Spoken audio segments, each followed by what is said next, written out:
vamos hoje iniciar uma nova série de pregações. A série é intitulada Nada Faz Sentido? Uma exclamação e interrogação ao mesmo tempo.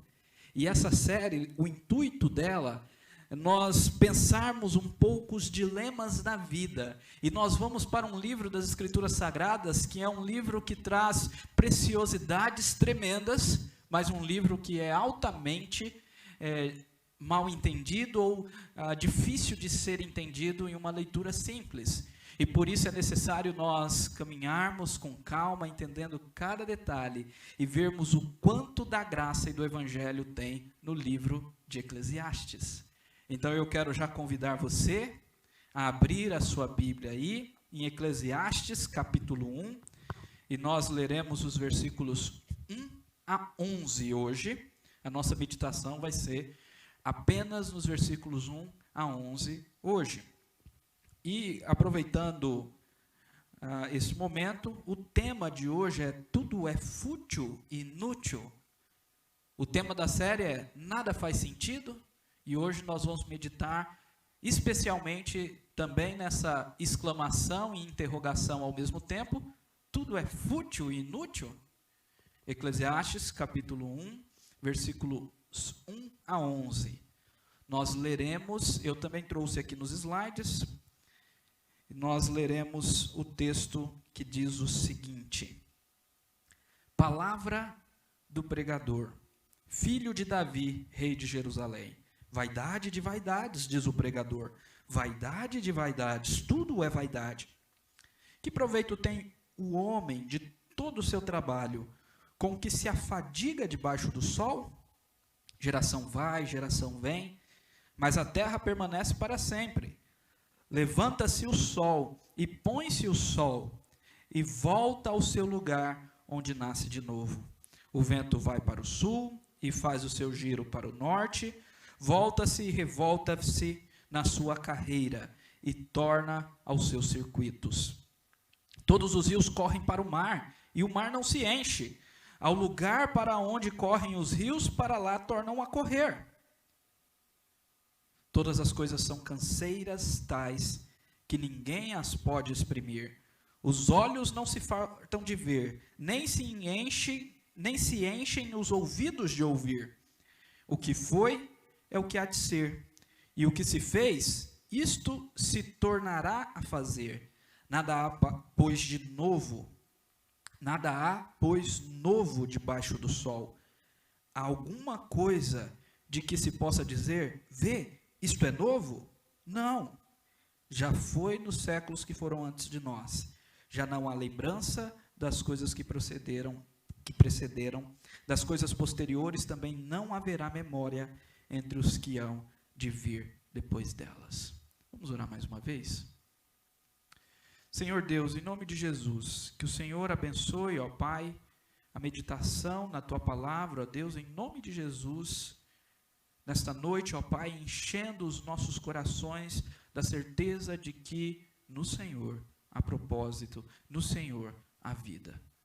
Nos ajude nessa reflexão, ó Deus, sobre este dilema importante da vida e glorifique o Teu nome sobre a Tua igreja, em nome de Jesus. Amém. Meus irmãos, ao ler o livro de Eclesiastes, talvez você já tenha tido essa oportunidade de ler o livro todo, talvez você tenha aquela sensação de que este livro é um pouco depressivo. É um livro que, ao final de lê-lo, parece que nos traz uma certa tristeza, uma certa angústia pelas reflexões que são feitas aqui. E, de fato, este livro, se não for muito bem entendido, ele pode gerar isso, ele pode nos levar a entender que a vida não tem sentido. E isto aconteceu com Léo Tolstói. No início do ano, numa exposição baseada no Salmo 37, lá em janeiro, eu expus para os irmãos um pouquinho sobre Léo Tolstói, sobre um livro dele chamado Uma Confissão. E neste livro, ele já com 50 anos de vida, aí na sua meia-idade, ele começou a refletir sobre os dilemas da vida, refletir sobre os problemas da vida, sobre a efemeridade da vida e o sofrimento. Sempre o sofrimento está na conta, né? E ele, então, começou a pensar no suicídio como uma saída. E ele faz essa reflexão, segundo ele, depois de ler o livro de Eclesiastes, que segundo ele foi escrito por Salomão, agora a gente conversa sobre isso, e ele também leu outro pensador que é Schopenhauer, que é um pensador, um filósofo pessimista. Então, ao entender as filosofias desses dois pensadores, a sabedoria desses dois pensadores, ele pensou nessa saída. Ele fala sobre 4 saídas. Aqui eu vou passar rapidinho, porque isso eu já falei aos irmãos, e aqueles que quiserem saber mais, eu escrevi uma pastoral e está no blog O Cristão. Lá você pode ver a pastoral, inclusive a exposição também do Salmo 37. E as 4 saídas diante do sofrimento da vida, segundo Tolstói, no capítulo 4 da obra Uma Confissão, são a saída da ignorância, que é aqueles que fingem que não existe sofrimento, que não existe problema algum, ou não finge, mas não tem conhecimento, são ignorantes por causa da sua simplicidade. Talvez você possa pensar alguém que mora no interior, na roça, e não tem esses dilemas. Nunca leu filosofia, nunca leu essas problemáticas que a vida comum, a vida às vezes na cidade é mais comum. Então vive uma vida mais simples, é a saída da ignorância, da falta do conhecimento. Existe a saída epicurista e hedonista, talvez essa seja mais comum na cidade, que é a saída do prazer, da busca do prazer, a fuga por meio do prazer. São aqueles que, diante dos sofrimentos, bebem. A bebida é uma fuga do sofrimento. A bebida, o embebedar-se é uma fuga do sofrimento. Então adquirem certos vícios, a bebida, o cigarro, a pornografia também é uma fuga para o sofrimento. Então é uma fuga hedonista. Festas, prazeres mundanos, iFood, comida, Netflix e Amazon Prime. O povo disse que eu não falo contra a Amazon porque eu assino só a Amazon, então falei agora, viu? Amazon Prime, filmes e por aí vai. É uma fuga, é uma saída. Parece que nós estamos nesse comodismo da sociedade ocidental que um pequeno vírus tirou de nós, né? Como a nossa sociedade é fraca. Um pequeno vírus tirou esse comodismo idolatrado do entretenimento. A saída do suicídio é o que Tolstói chama da saída da força, porque ele estava pensando nela, e ele fala que aqueles que realmente entendem o sofrimento e tiram a sua própria vida é forte, ou são fortes. E a saída da fraqueza, que é a que ele se encontrava. São aqueles que têm conhecimento dos sofrimentos da vida, mas não têm coragem de tirar a própria vida. Essa é a saída da fraqueza. Claro, meus queridos irmãos, existe uma outra saída. Tolstói, ele não lista ela aqui no capítulo 4, mas adiante na sua obra, ele considera uma outra saída. E qual é? A saída da fé. E aqui nós temos uma das frases mais conhecidas de Tolstói enquanto cristão. Ele diz: não se vive sem fé. A fé é o conhecimento do significado da vida humana e a grande máxima, a fé é a força da vida. Então, se nós pensarmos numa perspectiva humana, se nós pensarmos numa perspectiva terrena, essas 4 saídas são as que tem. Agora, se nós olharmos para algo além, para a fé, nós temos uma outra saída, e a fé é a força da vida. Eu vou tentar mostrar isso nesse texto hoje. Esse é o meu propósito hoje, mostrar exatamente isto neste texto. Se nós pensarmos numa perspectiva humana, a vida é inútil e fútil. Agora, se nós pensarmos numa perspectiva além da transitoriedade desta terra, existe algum propósito, existe alguma utilidade, tá bom? Mas vamos com calma, nós vamos chegar lá até o final. Hoje eu vou falando bem com calma assim, porque eu estou pós-cirurgia, então ainda estou com uns pontos aqui na boca e eu não posso falar muito agitado, senão machuca. Mas vamos lá. Então, o contexto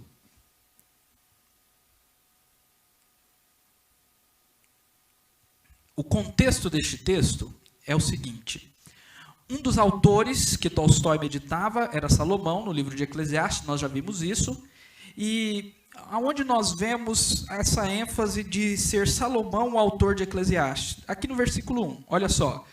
Palavra do pregador, filho de Davi, rei de Jerusalém. Vaidade de vaidades, diz o pregador. Vaidade de vaidades, tudo é vaidade. A primeira palavra aí, ou melhor, a apresentação que o autor faz aqui no livro é uma apresentação na qual ele se chama de o pregador. Em hebraico é kohelet. Esse é um termo muito utilizado. Algumas literaturas vocês vão ver kohelet, que é em hebraico, que significa ajudador, agregador ou pregador. E este pregador, ele se designa como rei de Jerusalém. Então, por causa disso, dá-se a entender que este rei é o Salomão. Salomão já mais velho. Salomão, depois de ter experimentado muito da vida, depois de ter tido mais de, ou melhor, 1000 mulheres, né? 700 princesas, 300 concubinas, depois de ter vivido experiências, inclusive, distante do Senhor, e ele, então, escreve esse texto como uma reflexão. E vamos lembrar que Salomão era o sábio, aquele que pediu a sabedoria do Senhor. Existem algumas pessoas que rejeitam a autoria de Salomão, mas eu creio que isso não é tão fortemente relevante aqui.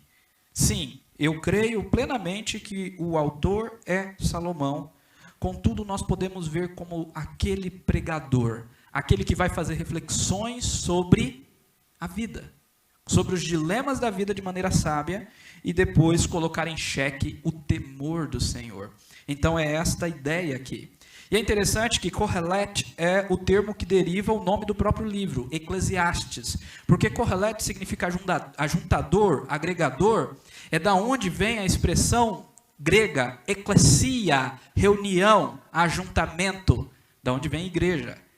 E Eclesiastes é eclesia, entenderam? Então o nome aqui é grego, não é hebraico, é interessante isso, né? Então o nome Eclesiastes vem de eclesia, que é a tradução do Kohelet para o grego. Então nós temos aqui um livro que fala sobre os dilemas da vida, de uma maneira a trazer pregações, a trazer ensinos, a trazer sabedoria para nós. É isso que nós temos aqui. Este é o pregador.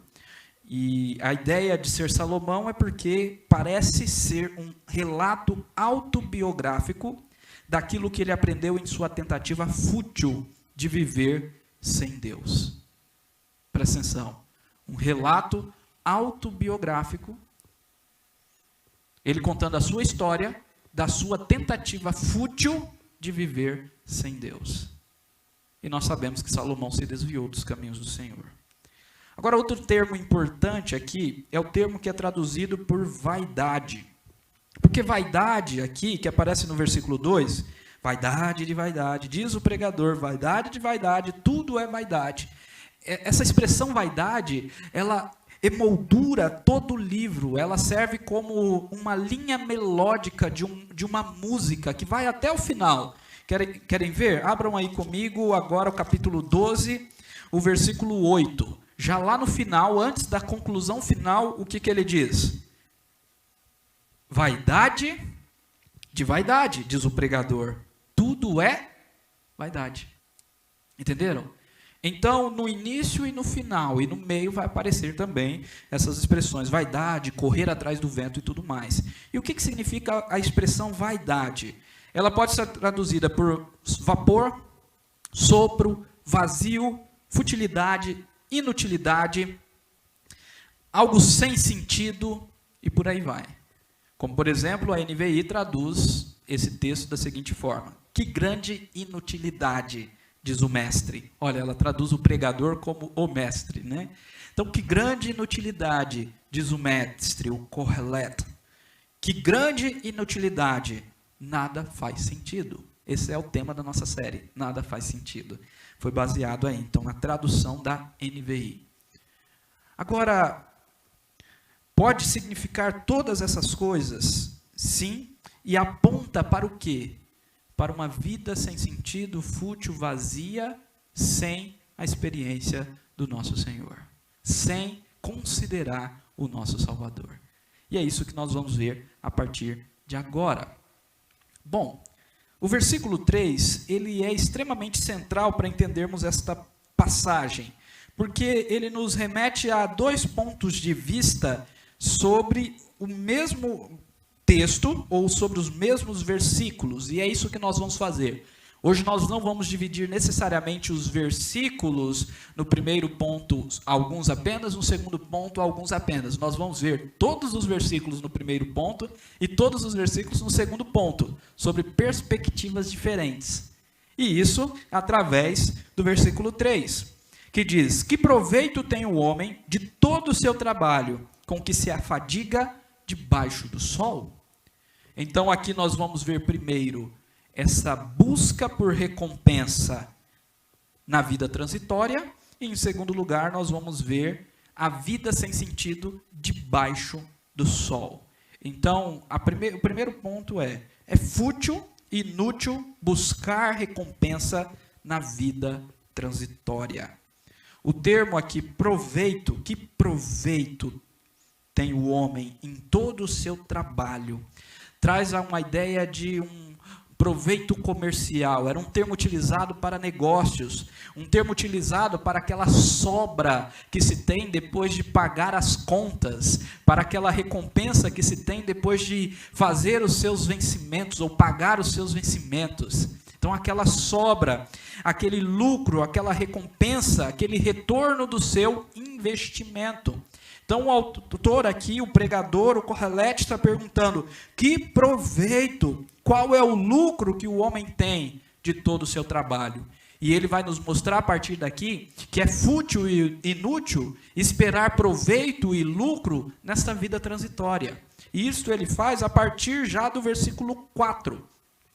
Porque no versículo 4, ele vai contrastar as gerações, ou seja, a vida do homem com a terra que sempre permanece. Olha o que diz aí o versículo 4. Geração vai e geração vem, mas a terra permanece para sempre. Então, passam-se as gerações, isto é, a vida é transitória, nós morremos. A vida, ela é efêmera, enigmática, e toda vez que a gente tenta agarrar a vida, ela escapa dos nossos dedos. A vida é transitória, desaparece quando ela surge. Como o salmista diz no Salmo 39, nós somos um sopro. E olhem, lembre-se que o termo para vaidade é vapor, sopro, vento. Nós somos um sopro. Os nossos dias, no Salmo 78, versículo 33, diz: dissipam num sopro. E lá em Tiago, capítulo 4, versículo 14, é dito que a nossa vida é como neblina, que aparece por um instante e logo se dissipa. No Salmo 90, o Salmo de Moisés, ele diz: nossos anos sobem 80, 70, 80, havendo vigor. E o melhor deles é canseira e enfado. Nós somos pó. Tu reduzes o homem ao pó. Então, geração vai, geração vem. A vida passa, mas a terra permanece. Então ele está fazendo um contraste aqui para mostrar que não é na vida transitória, não é nesta vida efêmera que nós vamos ter proveito, lucro. Não tem como, porque tudo passa. Tudo que nós vamos conquistar aqui vai ficar para alguém. Vamos deixar para as gerações que virão. E as gerações vão deixar para os outros e por aí vai. Tudo passa. Para que tanta canseira e tanto enfado? Para que um trabalho de domingo a domingo, apenas para ter muito dinheiro, ter muita tristeza e não desfrutar de nada, e não valorizar aquilo que realmente importa? Esse é o grande ponto, é isso que está em jogo aqui. E aí, o pregador ele vai nos mostrar que a vida ela é efêmera, é transitória, mas a terra permanece. E ele vai nos mostrar aqui, utilizando alguns elementos da natureza. e mostrando que mesmo que a natureza permanece, não há nada mais de novo na natureza. Tudo se repete. Ele vai usar a terra, o sol, o vento e os rios aqui. Quer ver? Versículo 5. Levanta-se o sol e põe-se o sol, e volta ao seu lugar onde nasce de novo. Se ele tivesse nos nossos dias, ele diria assim, né? Levanta-se o sol, esturrica todo mundo e põe-se o sol. E amanhã vai esturricar de novo. Não é assim? O vento vai para o sul, faz o seu giro para o norte, volve-se e revolve-se na sua carreira e retorna aos seus circuitos. Todos os rios correm para o mar e o mar não se enche. O lugar para onde correm os rios, para lá se tornam a correr. Todas as coisas são canseiras tais que ninguém pode exprimir. Observe que ele vê que isto é cansativo. É uma canseira entender essa vida repetitiva, esse vai e volta, que não há nada mais de novo. Tudo isso gera canseira. Isso é estranho. O que ele está fazendo aqui? Ele está mostrando, olha, observem a vida. Observem a natureza. É tudo estranho, é tudo cansativo. O sol nasce e se põe, e por aí vai. Tem que haver algo além. A vida não pode se resumir a isso daqui, porque não há nada de novo debaixo do sol. Ele fala isso no versículo 9. O que foi é o que há de ser, e o que se fez, isso se tornará a fazer. Nada há, pois, de novo debaixo do sol. Há alguma coisa de que se possa dizer, vê isto? É novo? Não. Já foi nos séculos que foram antes de nós. Então nada há de novo debaixo do sol. É estranho isso.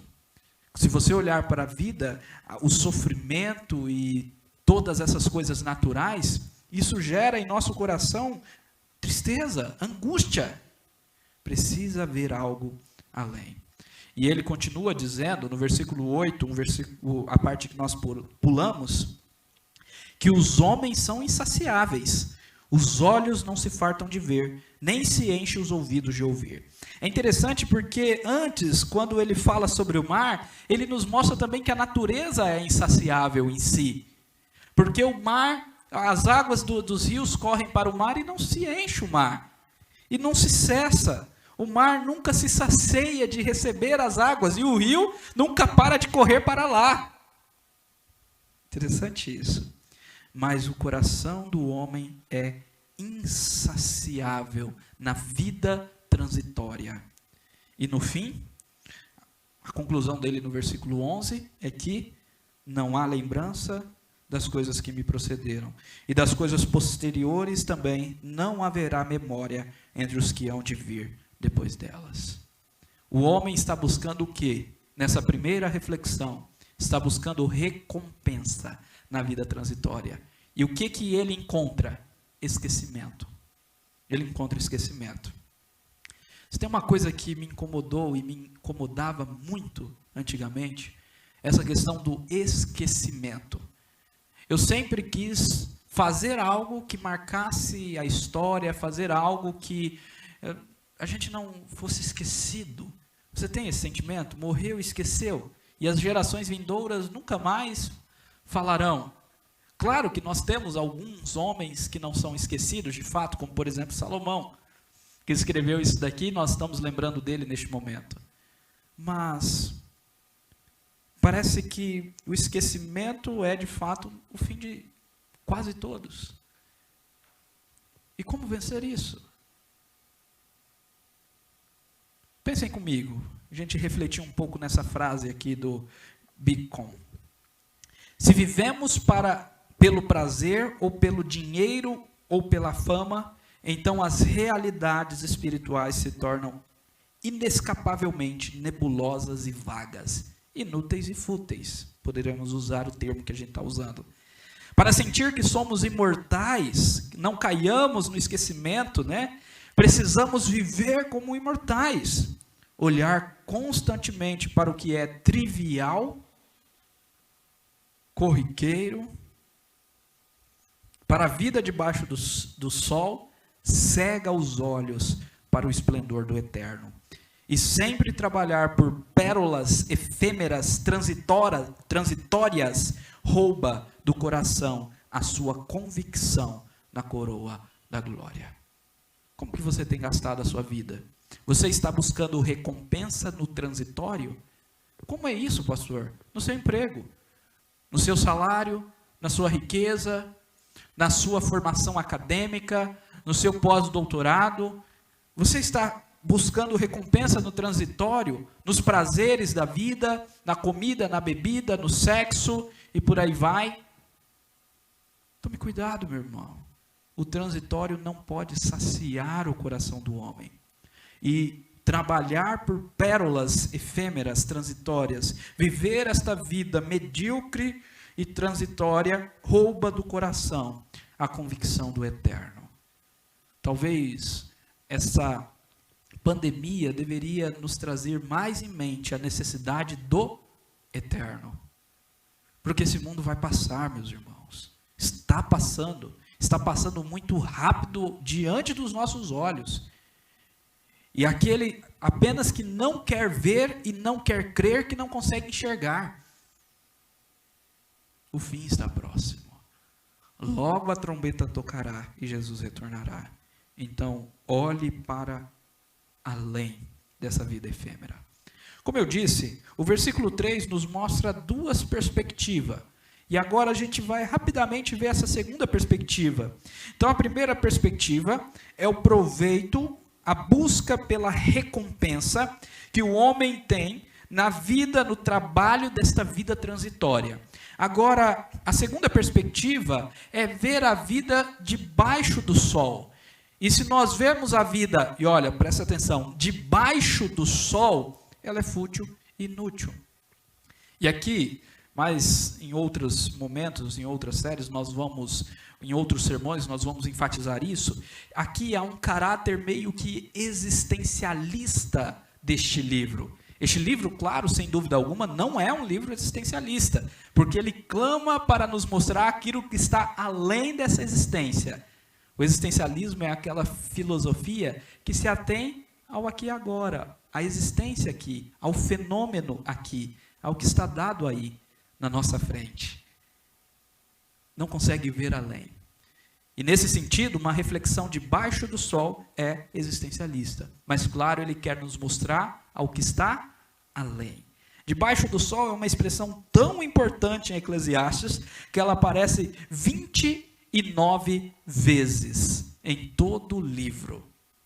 Então, por 29 vezes ela aparece debaixo do sol e algumas vezes vai aparecer debaixo do céu. Não existe nenhuma significância importante pela diferença debaixo do céu e debaixo do sol, mas a ênfase é que nós precisamos ver além. Nós precisamos ver além. Esse é o grande ponto. Então, repetindo aqui a mesma passagem, debaixo do sol só há o viver para si mesmo. Isso já colocando uma ligação com o ponto anterior. Que proveito tem um homem de todo o seu trabalho com que se fadiga debaixo do sol? Debaixo do sol, o homem vai trabalhar para si, para a sua recompensa. E aqui é o grande ponto, prestem atenção. A vida é inútil e fútil quando pensada debaixo do sol. Quando pensada em si mesma. Então a vida em si mesma, o viver para si mesmo e simplesmente para si mesmo é fútil. Não tem sentido. O viver em busca de recompensa própria, seja no dinheiro, seja nos prazeres, seja na autorrealização, seja em qualquer outra coisa, é fútil, é inútil. Isso vai trazer apenas, na reflexão de Eclesiastes, do pregador, canseira e enfado. Isso só vai trazer canseira e enfado. Então, debaixo do sol, o viver é para si mesmo, a vida é para si mesma. Debaixo do sol, há uma mesmice cíclica infindável. Tudo se repete. Nós já enfatizamos isso. O autor ele nos mostrou isso por meio da análise da criação. Tudo se repete, tudo é cíclico. A história se torna cíclica. O que foi é o que é e o que vai ser. E tudo se repete. Então, debaixo do sol há essa mesmice cíclica infindável. E debaixo do sol nada pode saciar o homem. O versículo que nós lemos também, o versículo 8, os olhos não se fartam de ver, nem enche os ouvidos de ouvir. Não há nada nessa nossa experiência, não há nada aqui que pode saciar o coração do homem. Tocqueville entendeu isso ao dizer que nada do que não é eterno possa satisfazer o coração do homem. Agostinho entendeu isso ao dizer que Deus nos fez para Ele, de maneira que o nosso coração se anda inquieto, enquanto em Deus não descansa. Vários outros pensadores, filósofos, teólogos, cristãos, entenderam isso. Nada pode saciar o coração do homem. O coração do homem é insaciável debaixo do sol. Aí você, vamos pensar um exemplo prático disso? Aí você trabalha para comprar um carro. Quando você compra o carro, eu não estou satisfeito ainda, preciso comprar uma casa. Você trabalha para comprar uma casa. Quando compra a casa, você diz, agora eu vou ficar satisfeito? Não. Nós não nos satisfazemos. Agora eu quero comprar uma fazenda, ou agora eu preciso comprar os móveis da casa. Ou a mesma coisa o adolescente, ou o jovem. Não, eu só vou ser feliz quando eu me formar na faculdade. Forma na faculdade não é feliz. Eu só vou ser feliz quando me casar. Casa e não é feliz. Eu só vou ser feliz quando tiver filhos. Tem filhos e não é feliz. Aí, nós estamos rumo aonde? A nossa aposentadoria, não é? Só vou ser feliz quando me aposentar. Quando você se aposentar, acabou, né? Aí a vida é 10, 20, 30 anos no máximo. Vocês entenderam? Não se sacia. É correr atrás do vento, tudo é canseira e enfado. Todas as coisas são canseiras tais que ninguém pode exprimir. E debaixo do sol não haverá lembrança nenhuma. Essa é uma coisa importante porque em todo este livro, o autor ele vai lidar com a morte. E ele vai falar que na morte não há lembrança. Mas em que sentido, pastor? Na morte não há lembrança? Significa dizer que quando nós morrermos, nós não vamos lembrar de nada? Não é isso que o autor está dizendo. Ele está dizendo que numa perspectiva humana, a morte é o fim. E acabou a lembrança. E para aqueles que vivem, acabou a lembrança dos que morrem. Permanece uma geração ou duas, no máximo, mas depois acabou. Ou você tem lembrança do seu tataravô? Acabou. Não há lembrança. Claro que a grande sacada é ver algo além. William Rowe, ele diz o seguinte: o mundo, segundo Corlett, é um cosmos vazio que funciona perpetuamente como um relógio em seus cursos cansativos. Um cosmos vazio que funciona perpetuamente como um relógio em canseira. O mundo do Corlett não reflete a glória transcendente, ou seja, o Deus que está além de todo mundo. Transcendência é o Deus que está além, o Deus que está nos céus. E nem a sua presença imanente, o Deus que está aqui conosco. Lembre-se sempre disso. Deus é Deus de longe, Ele está no céu, no seu trono, mas Ele também está aqui. É um Deus de perto, que se relaciona conosco, um Deus pessoal.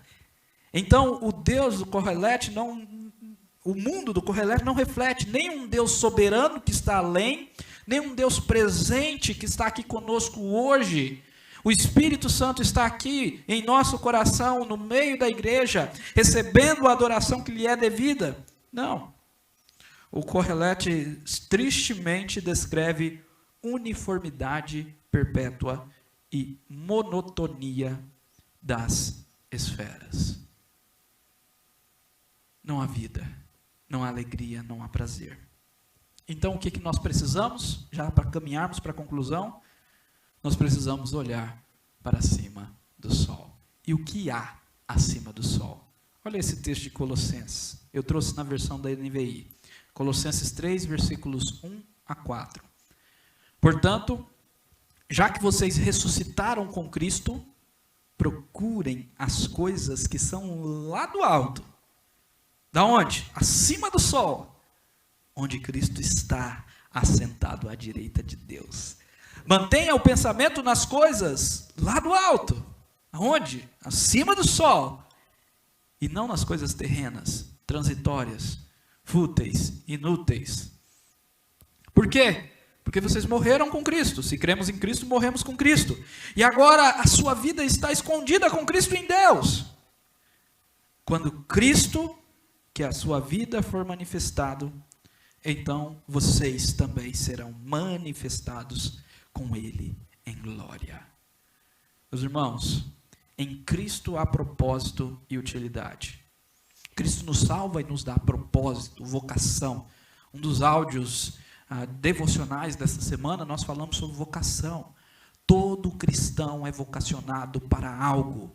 Se você é cristão, verdadeiro cristão, Cristo te chamou para algo. Ele tem um propósito para a sua vida. Mesmo que você não saiba. E se você não sabe, é necessário oração, leitura da palavra, intimidade com o Senhor para assim descobrir. Mas todo cristão tem propósito. Em Cristo há propósito, há utilidade. Nós não vivemos para nós mesmos. Em Cristo nós nos tornamos nova criação. Não há nada de novo debaixo do sol, mas em Cristo há. Porque Ele está fazendo tudo novo. Está fazendo já. A realidade é futura, plena será no futuro, mas Ele já está fazendo. E Ele nos faz nova criação. Em Cristo e somente em Cristo o homem pode ser saciado. O homem só pode ser saciado pelo eterno, pelo imortal. Só Cristo. Cristo, ele diz, aquele que tem sede vem a mim, eu darei de beber, e do seu interior fluirão rios de água viva. Ele diz àquela mulher samaritana, se você tomar da água que eu lhe der, você jamais terá sede. É ser saciado espiritualmente, emocionalmente. É aliviar essa tensão e essa angústia dessa vida efêmera e desse sofrimento. E em Cristo, a recompensa e glória a ser manifestada. Entendam, em Cristo e pela graça. Porque quando a gente fala de recompensa, parece que é algo meritório, né? Nós vamos receber a recompensa. Presta atenção. Nós vamos receber a recompensa. Mas dos nossos méritos? Não. Dos méritos de Cristo. Por isso que é maravilhoso. Porque se eu fosse receber a recompensa dos meus méritos, seria condenação, castigo. Eu sou um pecador miserável. Agora, como eu vou receber a recompensa dos méritos de Cristo? Eu não consigo nem imaginar o que é isto. É muito mais maravilhoso do que qualquer coisa que eu possa pensar. Não é uma casa no Alphaville, não é uma Mercedes-Benz, não é nada disso, não.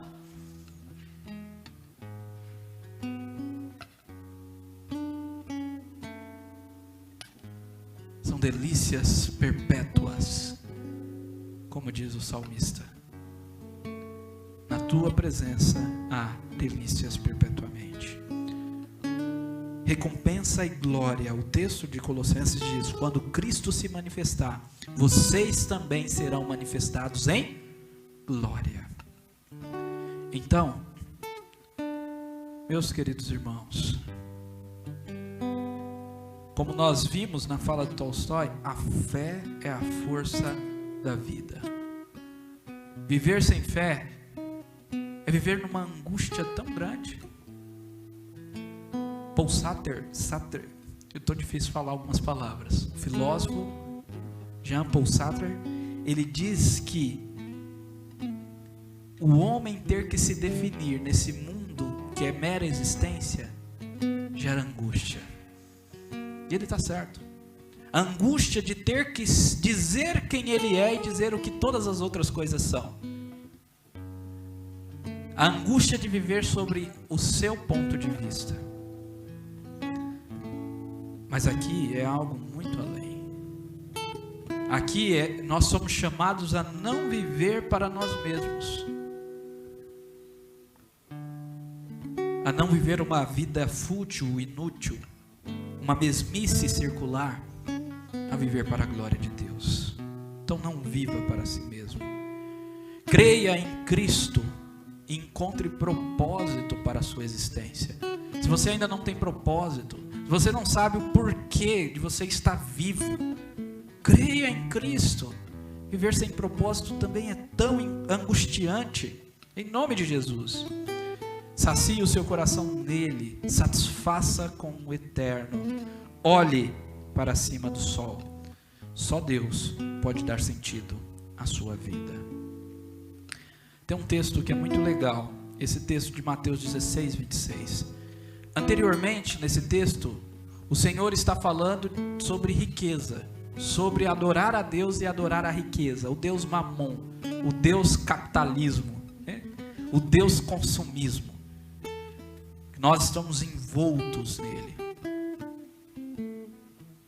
E ele diz adiante: pois que aproveitará o homem se ganhar o mundo inteiro e perder a sua alma?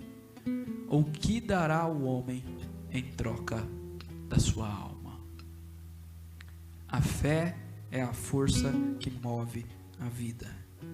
Viver esta vida sem ter a perspectiva acima do sol, viver esta vida apenas buscando recompensa no aqui e no agora, é isso daqui, é ganhar o mundo inteiro e perder a alma. O que realmente importa será deixado, será levado com o vento, será vapor. Não seja assim, meu querido irmão, em nome de Jesus. Curva sua cabeça e ore.